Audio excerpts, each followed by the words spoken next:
It's great to be with you today. Many years ago, there was a survey done about the beginning of church services.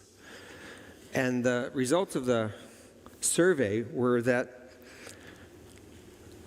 depending on the nature and quality of worship would determine whether or not people would listen to the preacher or come back to church. So I feel really safe today. You have some very gifted people that know how to bring us into God's presence, and I'm grateful for them. Also, I want to give a bit of an update. I've already had some of you ask the question, and I need to clarify. Last week I talked about, with great enthusiasm, going to Winterpeg, and that never happened. Because as soon as we got home, or I got home that Sunday afternoon, we found out that the retreat had been canceled. And the director had been sick, went to the hospital, and was in very bad shape, so they just had to cancel. So that's the unfortunate part. The other part was we had to decide what we were going to do with this week that was booked months and months in advance. And it took us a long time, like 5 seconds, to decide we're going to go to Pennsylvania to see our son and daughter-in-law and our baby, grandson. So that's where we spent a week, and I spent a lot of time dusting drywall, or sanding drywall and all that kind of stuff, and painting, and informed my dear son I am retiring from drywall sanding now. We won't be doing that anymore. But it was a joy to be able to spend some really good time with family. So I want to read the text this morning that we're going to be looking at in a bit, and then we will begin. In Luke chapter 14, if you want to follow along on your phone or however, we're going to be looking today at verses 1 to 6 of Luke 14. One Sabbath day, Jesus went to eat dinner in the home of a leader of the Pharisees, and the people were watching him closely. There was a man there whose arms and legs were swollen. Jesus asked the Pharisees and experts of the religious law, "Is it permitted in the law to heal people on the Sabbath day or not?" When they refused to answer, Jesus touched the sick man and healed him and sent him away. Then he turned to them and said, "Which of you doesn't work on the Sabbath? If your son or your cow falls into a pit, don't you rush to get him out?" And again they would not answer. I want to give you an idea. We're looking at the main theme this month is going against the flow. And if I asked you the question, you have a lot of ideas about what that could look like. I made a list of my own. What going against the flow looks like. And one of the prominent ones in my mind is walking up a down elevator, or vice versa. I'll bet you many of you have seen that happen. And right in the midst of other people who are trying to get away from you or around you, there you go up or down the wrong way. Or driving on the wrong side of the road, which is kind of crazy. I've seen that happen. Or walking against the crowd on a sidewalk. I've done this before, not me. People walking toward you with their cell phone, totally engaged, and aimed right at you. I try not to get out of their way. I try not to get out of their way. And it's amazing how they can hit your shoulder and jog you around in a corner and just keep on going against the flow. Or canoeing upstream. I've had to do that. Last fall we went down the Grand River in kayaks, and the one that I was in, I found every rock. The water was low. I found almost every main rock that I could, and finally I ended up on top of one. And Wanda is downstream, and she's laughing at my expense, and I had to paddle upstream to get off the rock so I could go around the rock. What about choosing to be contrarian about an issue? Stating your case even in light of the fact that other people disagree with you, or going against popular opinion, or getting involved in someone else's story when most people wouldn't touch it. going and getting involved in someone else's story. Going against the flow, to me, has the greatest impact when its goal is to recognize that people matter to God. People. I know you love your pets, you love all kinds of different things, but it's people that matter to God. Culture says that some people are better than others.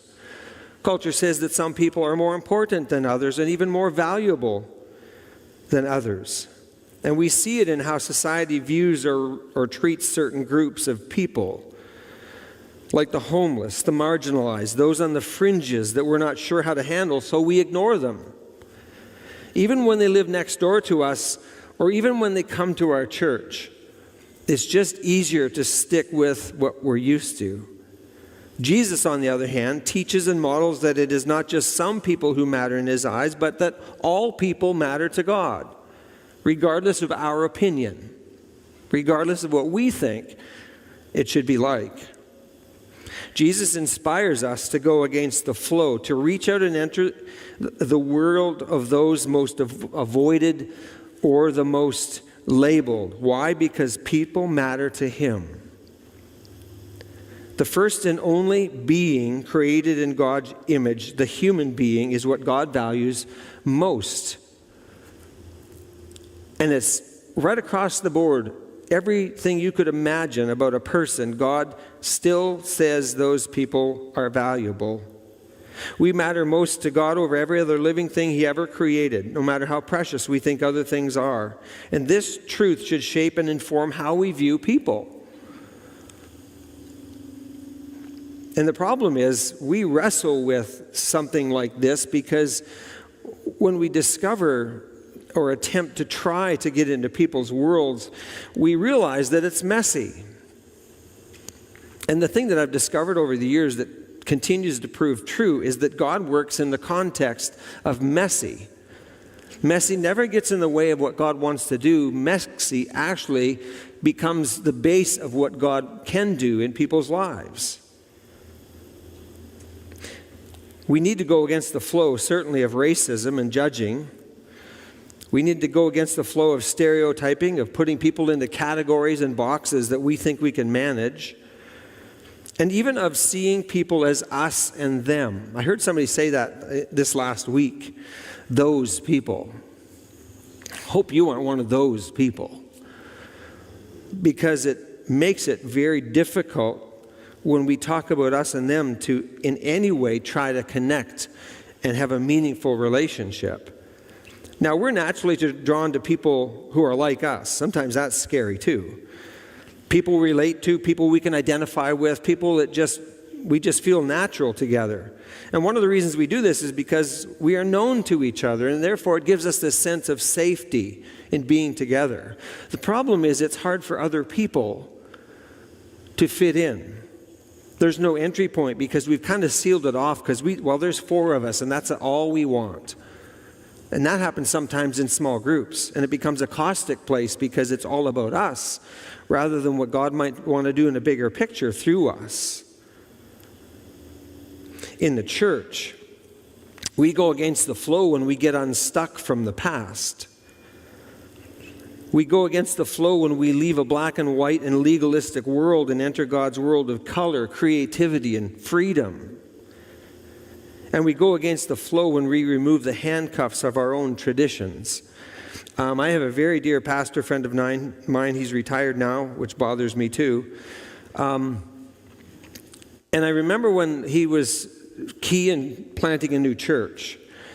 And one of his goals was not to have traditions that would, just mess with freedom and all those kinds of things. And I looked at him and I said, yeah, but the problem is, as soon as you have your first service, you've begun to start a tradition. And he's like, oh, I never thought of that. Sometimes our traditions prevent us from moving forward. But regardless of origin, color, race, ability, condition, position, disposition, whatever you want to use, all people and all kinds of people, including people not like us, matter to God. All of them. And because they matter to God, they are also to matter to us. I've had many times over the years, especially as an introvert, where I just choose, I am not going near this one. That one's so different than me. I am, all that kind of stuff. And this is the lesson of our story this morning.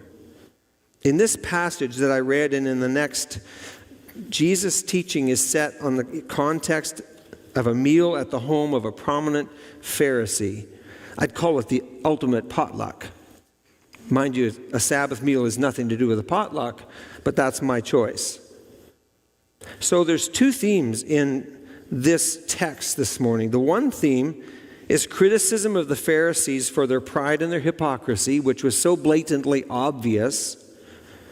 The second was the affirmation of God's love for the lowly and the outcast. And the piece about the lowly and the outcasts overshines by far the Pharisees and their issues of legalism and everything surrounding it. You see, Jesus was a party crasher of sorts. He was a disruptor in a good way and for good reasons. There was always a purpose to to the things that he did that we would call, or I would call, his divine interruptions. I want to make 4 observations this morning about going with the flow. The first one is this: going against the flow attracts critics and skeptics.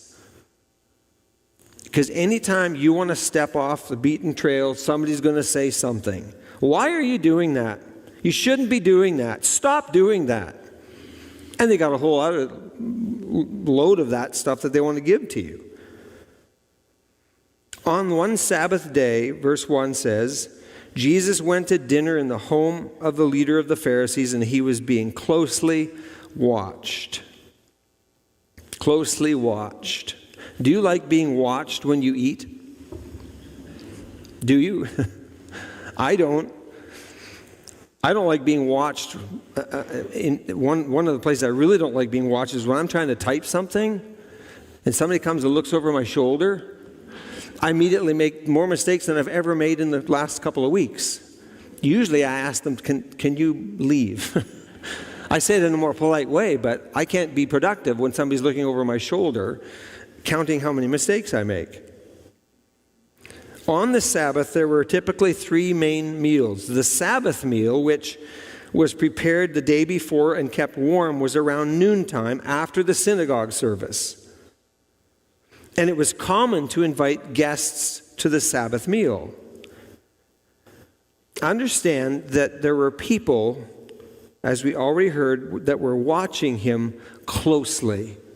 Literally means to stand by the side and watch. Jesus is being watched.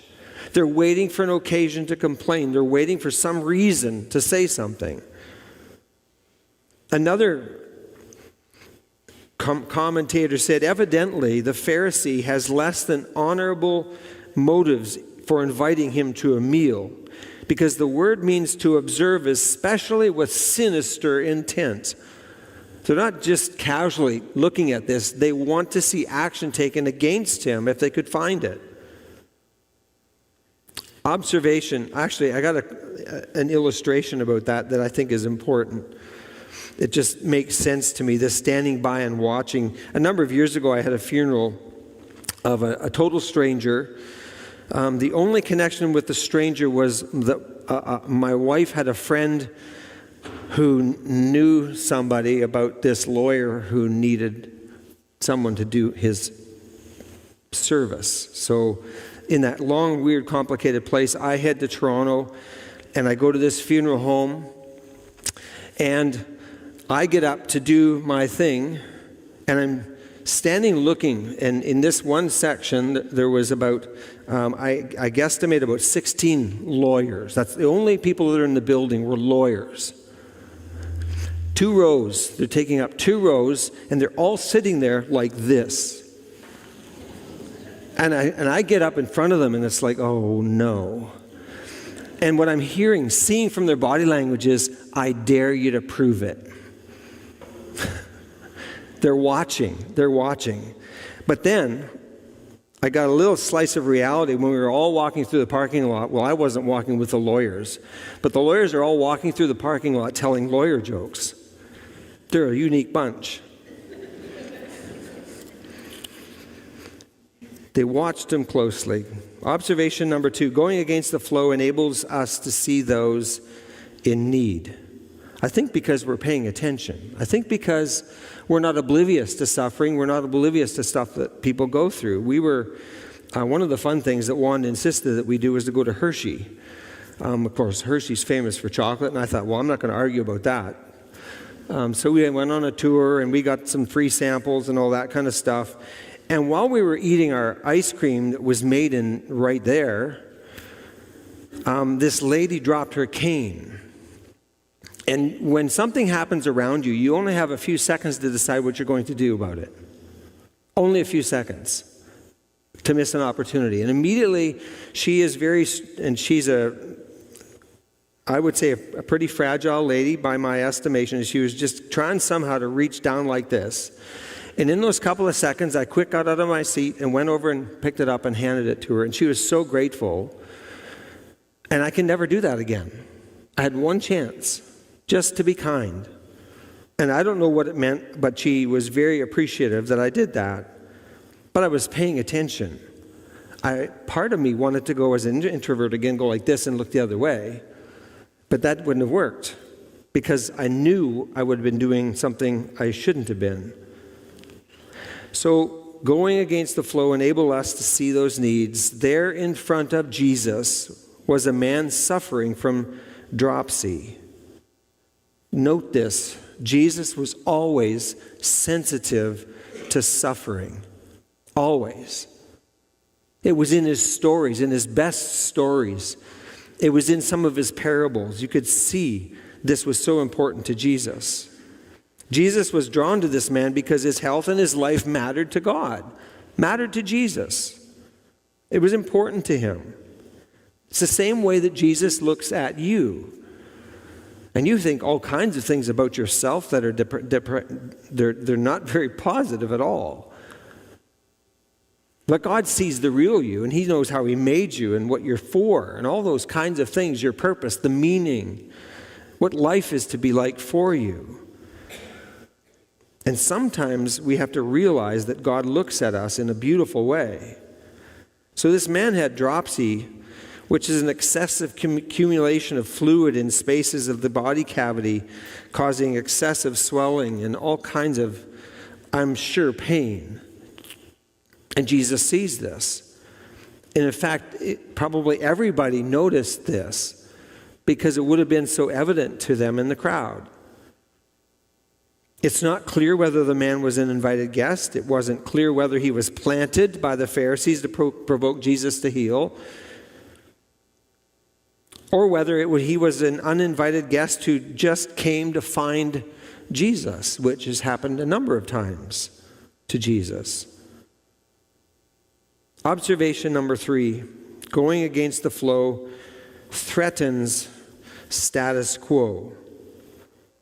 One of my challenges as an interim pastor when I have an interim assignment is that most of what I do is challenging the status quo. Trying to get to the root of what is happening underneath in a church that prevents it from moving forward. Trying to bring it back to a healthy place, healthy enough that they can hire a new lead pastor that can flourish in ministry. And it's daunting sometimes. It's challenging all the time. But in the midst of all of the challenge and all of that kind of stuff is this reality that God is working in the mix. He's working even when we think it's falling apart. He's working even when we haven't got a clue what to do. He does. But it threatens the status quo when we try to make waves, even unintentionally. Jesus asked the Pharisees and experts in the law, I think he's poking now. I don't think he's trying to intentionally drive them crazy. But he's good with these religious leaders and putting them in their place. He asks, is it permitted in the law to heal people on the Sabbath day or not? This was a yes or no question. Yes or no? Is it permitted in the law? So Luke shows Christ healing on the Sabbath more frequently than any of the other Gospels. And it's like he favored the Sabbath as a day of doing acts of mercy. which is a beautiful thing. But in that Jewish society, no medical treatment was to be offered on the Sabbath unless someone's life was in jeopardy. And it seems to me that this man really wasn't ready to die because of his illness, but it was something that Jesus wanted to rectify. The question is healing on the Sabbath lawful? Is it permitted? Is it allowed? Jesus has repeatedly defended Sabbath healings. His arguments considerably and consistently silenced his naysayers. So here he questions the scribes about the legality of the Sabbath, even before he heals the person. And still they don't have any justified reason for him to not do this on the Sabbath. And so what do? They remain quiet. They don't say a word. Imagine going to your local hospital on a Sunday and have a doctor say to you, "We can't look at you today because it's Sunday." Wouldn't that be ludicrous? Just because it's this day. Jesus' approach was so much different. He was just this sense that I see a man who needs help. This is the day I'm going to do it.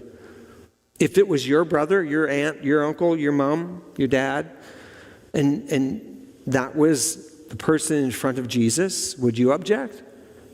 The Pharisees almost had to because of the way they thought. The issue was this: what was the worth of a human being? In your eyes, what is the worth of a human being? Watch the news just for a couple of nights and you'll see countless instances of people who have absolutely no reason to see other people even be alive because of what they do. The wars, the fighting, the shootings, just a lack of respect for humanity. Jesus insisted, John Ortberg writes this, Jesus insisted that the whole law pointed toward love, and love meant seeing the value and worth that God had placed in human life. He says Jesus talked about the value of humans quite a lot. He said that a person is more valuable than sheep, more valuable than birds. He asked this question, are not sparrows sold 2 for a penny? Yet not one of them will fall to the ground outside your Father's care. And even the very hairs of your head are all numbered. Jesus notices the details of your life and mine. I find it kind of humorous that God counts hairs. For some of us, we're easier on God than others. But that's just the way it is. But Jesus knows everything about your life. He knows when you're not well. He knows why you're not well. He understands the whole picture. And we have to try to grasp the fact that God understands, He knows and cares and loves us in spite of all the stuff that we're going through, which He allows because He's in control. And He wants to demonstrate His love for us and know that we're trusting Him. Again, John Ortberg says the person that Jesus is pointing to, the man with dropsy, is God's child. It's God's child, and God's people matter to God more than anything else, he says. Jesus is in effect saying, does anybody have the mental or moral clarity and spiritual courage to speak up on behalf of God's disabled child, this man with dropsy? And nobody does. Nobody. And then there's another awkward silence. And this makes Jesus angry. In the face of deliberately ignoring suffering, Ortberg says, he is not a highly sensitive, compassionate person. He is a slightly irritated, compassionate person. The Jewish leaders thought that they were going to watch Jesus. It turned out that Jesus was watching them. They thought that they were going to judge Jesus. It turned out that God was judging them, that Jesus was judging them. Observation number 4. Going against the flow needs no permission, just courage. I think a lot of stuff remains undone in life because we think we need the permission to do everything. As a pastor, I love giving people in the church permission to not do stuff. because people try to do things and it doesn't work, so they feel bad about it and they don't want to let people down, so they just slowly disappear, back off. And I love connecting with them and giving them permission to give themselves permission to not have to do that anymore if it's not their gift. I've seen board members that were on boards experience this in my own church at Crossroads, where one of the board members hardly came to board meetings. And so I called her up and I knew her story. And I said, would you like permission to not be on the board? She said, I love to not be on the board. And then she said, this is what I'd love to do instead of being on the board. And the thing that she suggested was the very thing that we had talked about the night before at the board meeting about what we really needed on the board. So she's still on the board, doing that thing that she loves, not what she thought other people would think that she would do well at. So Jesus is upset, and we need to understand that going against the flow doesn't need permission, just courage. Verse 4 of chapter 14 says, when they refused to answer, they would not answer Jesus. They're quiet. They're silent from speaking. One text says that perhaps because their traditions are unclear or because they realize that if they say no, Jesus will attack their lack of compassion, so they don't say anything. But in the midst of this very awkward, uncomfortable silence, what does Jesus do? Jesus does three things amid the silence. And I'm sure you could hear the proverbial pin drop because everybody's watching what Jesus is going to do next. The first thing he does is he touches the sick man. And of course, a Jew never touches somebody that's sick because it makes you unclean. And there's protocols that you can't do certain things now until a period of time until you're clean again. But Jesus doesn't worry about protocols. He goes around protocols. He doesn't need permission, not because he's God, but because on principle he doesn't need to. We don't need permission sometimes to do certain things. Sometimes we do because of respect, but mostly we need courage to do what we're supposed to be doing. So he touches him. It literally means to take hold of in order to give assistance in time of need.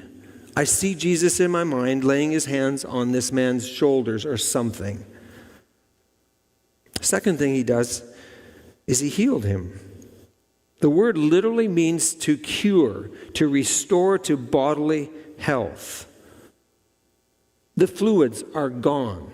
What was crippling him, bothering him, was finished.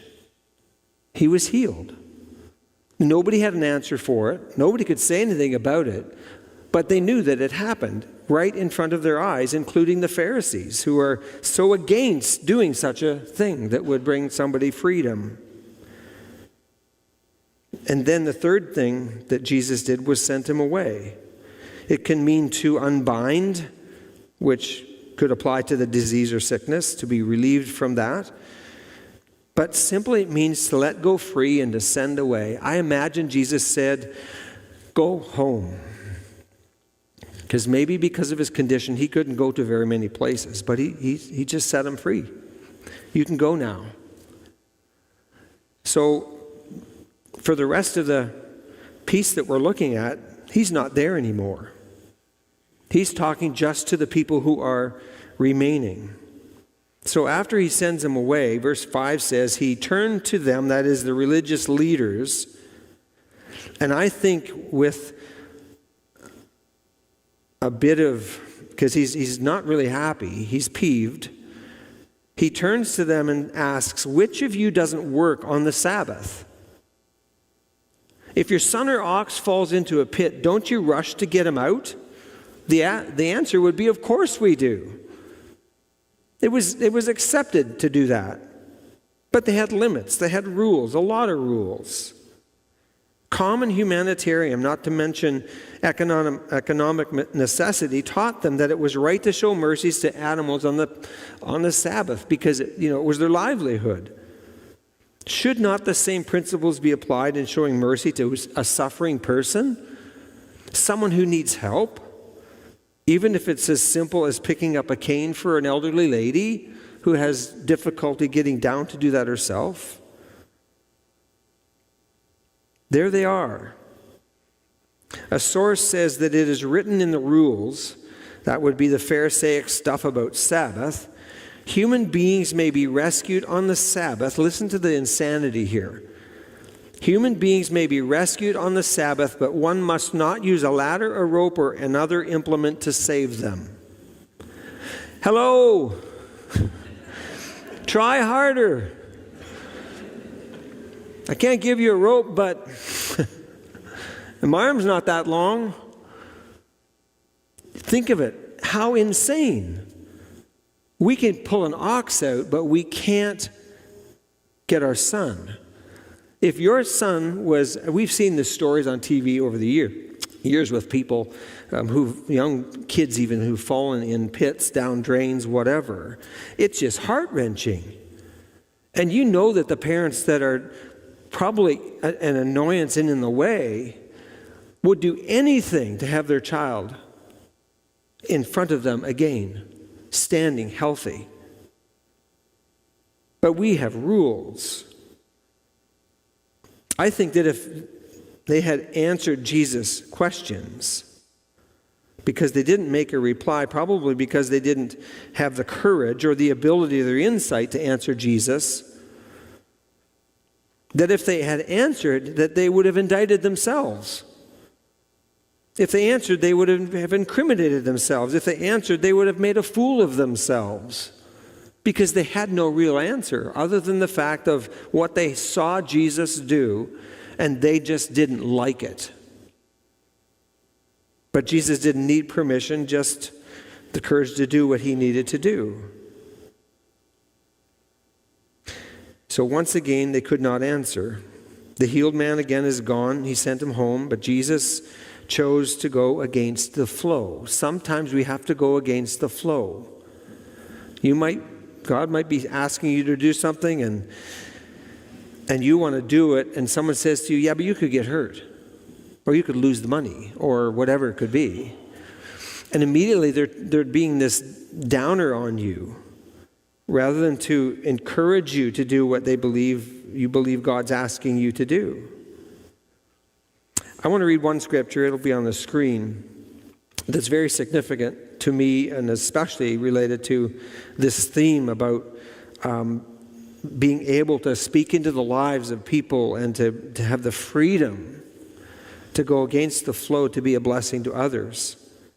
Hebrews 4:16, let us therefore draw near with confidence to the throne of grace, that is in the presence of God, that we may receive mercy and find grace to help in time of need, which is both meant toward us, that we can find the help that we need, but also that we are able to bring help to other people in need. It's both and it's and. I want to end by just asking you some questions. I'm not sure if notes got printed today or not, but hypothetically they did. And I'm going to ask some questions just for you to ponder. And if you want me to send you these questions, I'd be glad to do that. Just tap me on the shoulder and give me your email address. How strongly do you believe, this is probably one of the most important ones, how much do you believe in your head and feel in your heart, because you need both, that all people matter to God?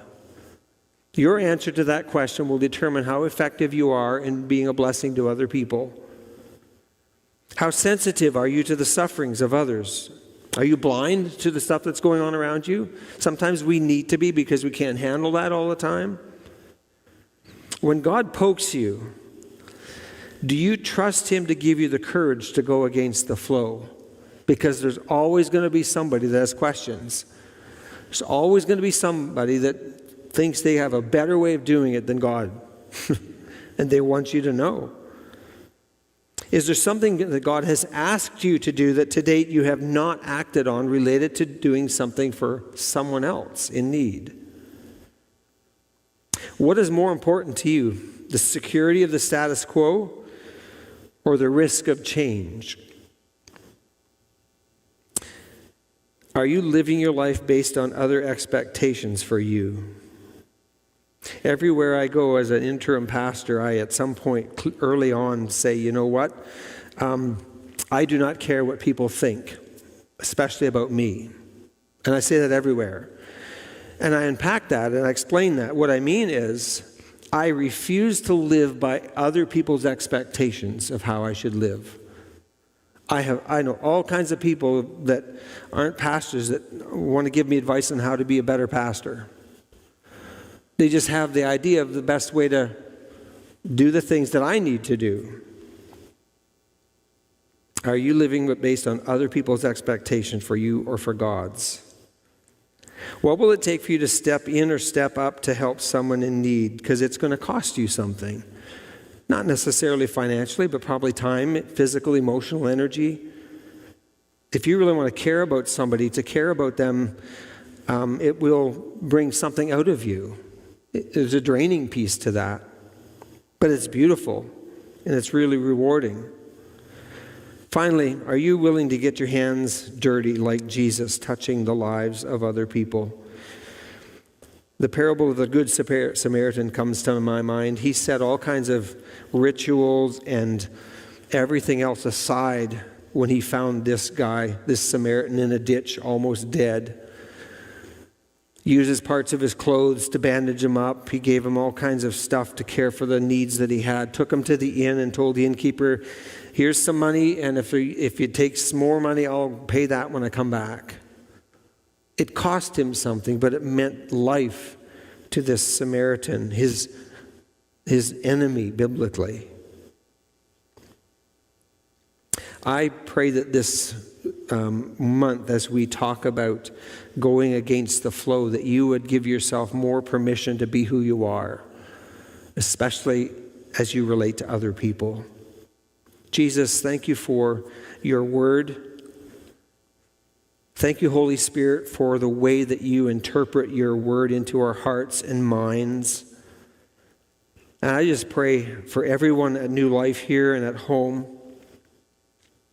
Father, that when we look to you, may we look in a way that we can learn how to see like you. And may we have eyes to see people around us that need a compassionate touch, an encouraging word, maybe a hug, maybe just someone to sit with them quietly to care.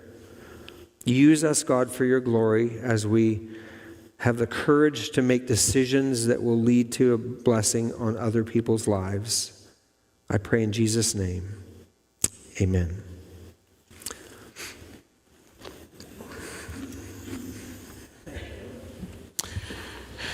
I'd like to leave that scripture verse up there if we could, from Hebrews 4. That's great.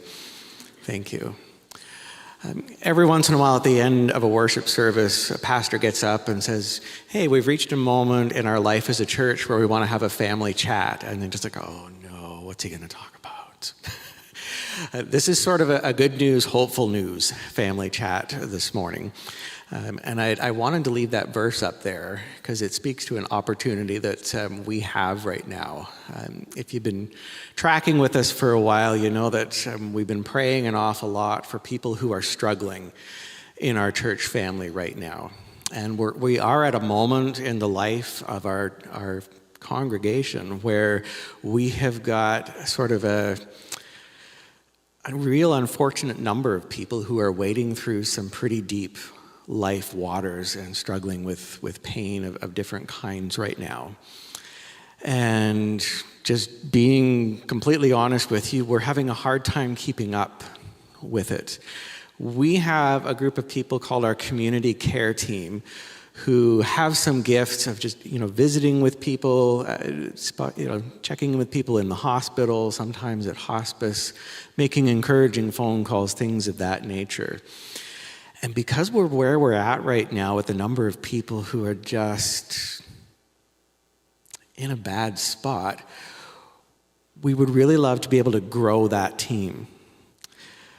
So I'm looking at this verse here, drawing near with confidence to the throne of grace that we may receive mercy and find grace to help in time of need. We're at a moment like that. If you feel the Spirit just kind of giving you a poke this morning, it's like, hey, I have a gift of encouraging people.